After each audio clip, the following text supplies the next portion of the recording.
Hi, Pharmacist Brad White from the Medicine Center Pharmacy. I want to share with you today how to use our Ticker Mini. This is a topical applicator for compounded medications. It can be used for animals like cats. It can also be used for humans, for hormones, things like that.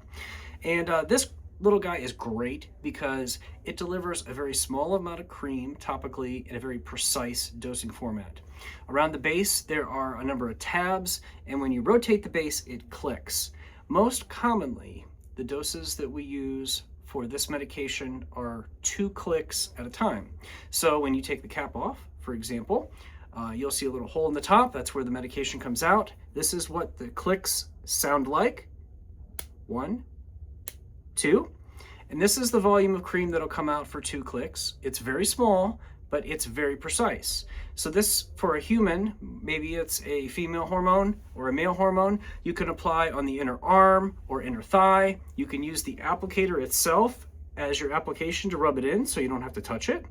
And then you can wash your hands when you're done and cover the area with clothing.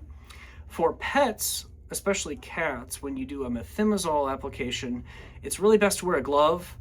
And then you can pull this cream off on your thumb, and while you're cradling your cat, you can stroke it smoothly and gently into the ear, on the inner ear. And then you can pull the glove off and wash your hands when you're done. But if you have questions about how to use your topical device to apply your medication precisely, reach out to us at the Medicine Center Pharmacy. And if you have questions, put them below in the link and we'll help you out.